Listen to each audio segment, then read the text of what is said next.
중국에 콜센터를 차려놓고 보이스피싱 범죄를 벌인 조직원과 변작 중계기 관리 일당이 경찰에 붙잡혔습니다. 가정집 냉장고와 땅속에도 중계기를 설치해 전화번호를 조작한 것으로 드러났습니다. 부산은 저출산으로 인해 지역 소멸 위기에 처했습니다. 아이 낳아 키우기 힘든 현실 때문인데 맞벌이 부부의 어려움을 들여다봤습니다. 부산시가 7,158억 원 규모의 올해 첫 추가 경정 예산안을 시의회에 제출했습니다. 민생 경제를 살리고 지방 소멸 대응 등에 중점 투자할 계획입니다. 기장군은 최근 한 언론이 일광읍의 지명은 일제시대에서 기원했다고 의혹을 제기한 것에 대해 역사적 무지에서 비롯된 허위 정보라며 강한 유감을 표시했습니다.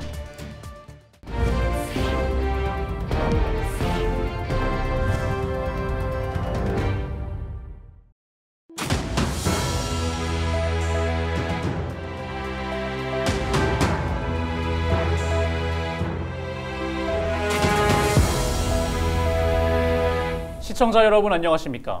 헬로티비 부산뉴스입니다.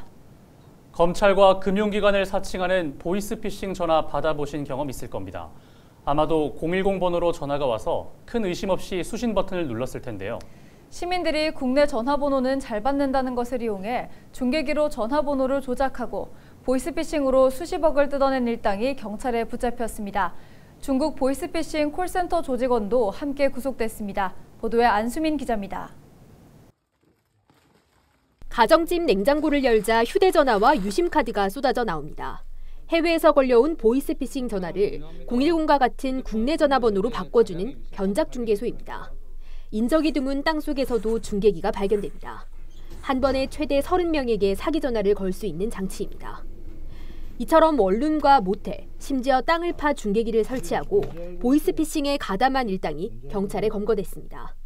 이들은 경찰의 눈을 피하기 위해 차와 오토바이를 이용해 이동형 중개소까지 운영하는 등 설치 장소나 수법을 진화시켰습니다. 육안으로 보이지가 않기 때문에 저희가 그 의심 지역에서 계속 수색을 해나가면서 그 중계기를 발견하게 되었고요. 무엇보다 땅속에 묻어 있기 때문에 이거를 직접 찾지 않는 이상은 발견하기가 어려운 조건입니다. 의심 없이 문자나 전화를 받은 45명이 24억 원 상당의 피해를 입었습니다. 한 피해자는 정부 지원 대출을 저금리로 받을 수 있다는 거짓말에 속아 4,300만 원을 빼앗겼습니다.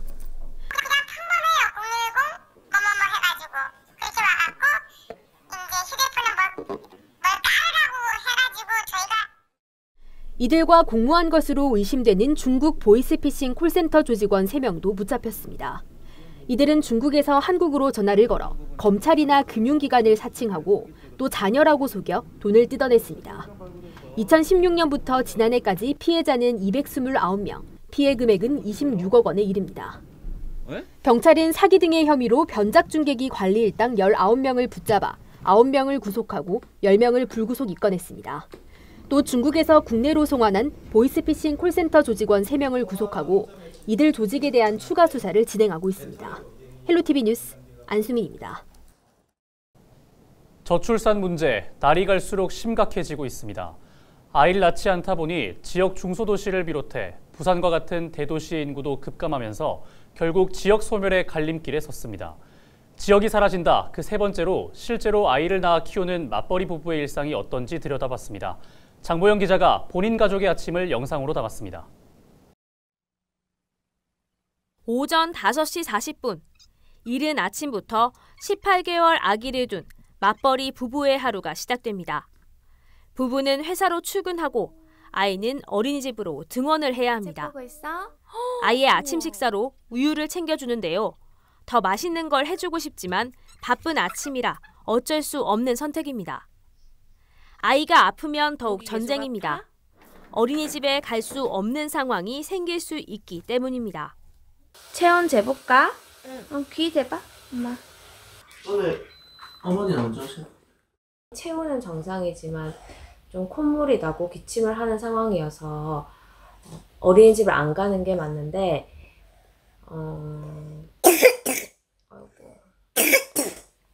아이를 어린이집에 보내지 않으면 출근할 수 없는 상황이어서 부득이하게 잠깐 어린이집에 보냈다가 이후에 이제 어머니께서 도와주러 오실 예정입니다.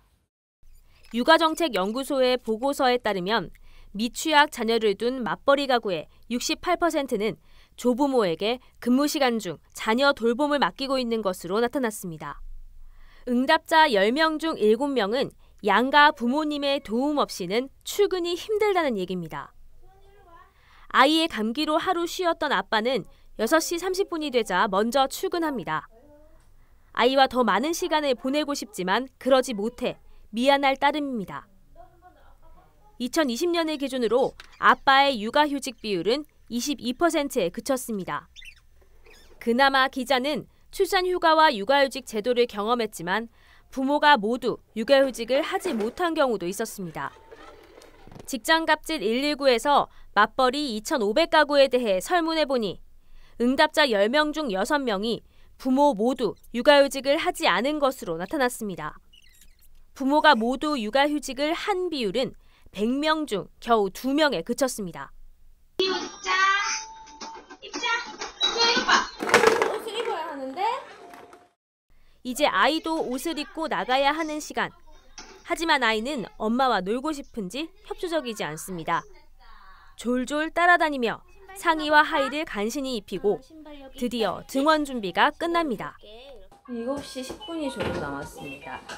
어린이집에 지금 출발해야 7시 반까지 등원을 하고 출근할 수가 있거든요. 우리 갈까? 어린이집 갈 사람? 문 앞으로 가세요. 어린이집 갈 사람 문 앞으로 가세요. 어린이집에 늘 1등으로 등원하는 아이. 어떨 때는 12시간 동안 어린이집에 있어야 해 마음이 아프지만 현재로서는 이 일정이 최선이기 때문에 잘 따라주기만을 바랄 뿐입니다. 아이를 어린이집에 보내고 출근하기까지 일과 육아의 평행선을 유지하는 게 쉽지 않다고 느껴집니다. 상황이 이렇다 보니 지난 2018년부터 3년 동안 육아휴직 복직이 후 6개월 안에 퇴사한 사람은 34.1%, 즉 10명 중 3명꼴이었습니다. 부산도 상황이 좋지만은 않습니다. 부산 여성가족개발원이 일하고 있는 여성 780명을 대상으로 조사한 결과 아이를 키우면서 직장 생활을 할 수 없다는 응답이 37.7%를 차지했습니다. 또 육아휴직이나 출산휴가 같은 제도를 쓸 수 있다는 응답은 20%도 채 못 넘었습니다. 헬로티비 뉴스 장보영입니다.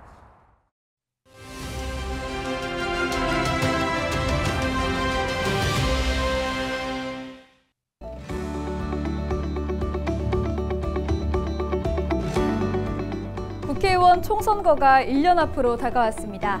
하지만 실제로는 1년도 채 남지 않았습니다. 정치권 내부에서는 이미 치열한 경쟁이 시작됐다고 하는데요. 우선 주요 일정부터 보겠습니다. 오는 10월에는 해외 공간에 재외선거관리위원회가 설치됩니다. 12월에는 예비후보자 등록이 시작되고요. 1월에는 출마를 예정하고 있는 공직자의 사퇴 시한입니다. 사실상 공천이 확정됐다고 봐도 될 텐데요. 하지만 끝까지 안심할 수는 없겠죠. 기존대로 보면 내년 2월이면 각 정당별로 공천이 마무리되는 시기로 볼 수 있습니다. 물론 그렇지 않은 지역구도 있겠지만 사실상 오는 12월부터는 국회의원 총선거를 앞두고 시끄러워지는 시기겠죠. 그리고 내년 4월 10일 대망의 국회의원 총선거일입니다. 우리 지역의 표심은 누구에게, 우리 국민들은 어느 정당에 손을 들어줄지 벌써부터 온갖 예측이 난무하고 있습니다. 데일리 브리핑이었습니다.